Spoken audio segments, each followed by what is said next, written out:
household was delighted by its newly acquired wealth. Life was a generous gift from Aten and was to be enjoyed.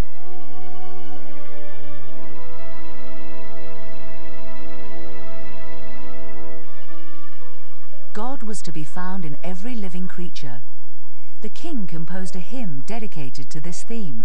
Amazingly, it's been preserved. A trail leads from Akhenaton's great sun hymn via Canaan in the Bible to the 104th Psalm. Verses 20 to 30 of the 104th Psalm are a Hebrew translation and summary of Akhenaton's great hymn to Aten. Akhenaton's great hymn begins in Egyptian with the words, "How beautiful is your appearance on the horizon of heaven. You dispel the darkness. The world exists in your hand, just as you have made it. You yourself are lifetime, and it is by you that men live." In 30 verses, Akhenaton extolled a song of praise to his sun god, without whom nothing could exist.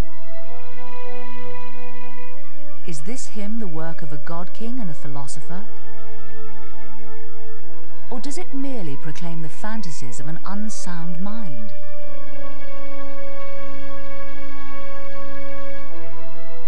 There are two schools of thought.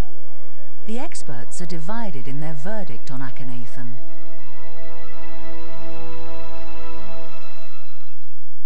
In my opinion, Akhenaton was no maniac. He was far ahead of his time. He thought differently than his contemporaries. Of course, that may seem off-putting, but Akhenaton was certainly not crazy.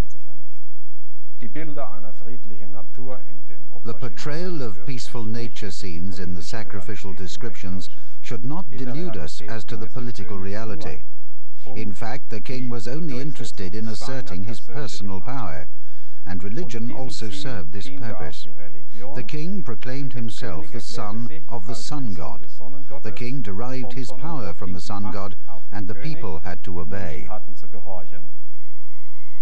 Akhenaton had monopolized religious ceremonies. He alone was able to interpret the will of Aten. All paths to God led through him. His people had to worship him if their prayers were to be heard.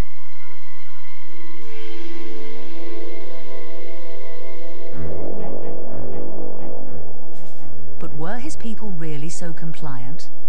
Why these recurring portrayals of soldiers and policemen in Amarna? Was Akhenaton's reign an era of intolerance and coercion? His state a police state?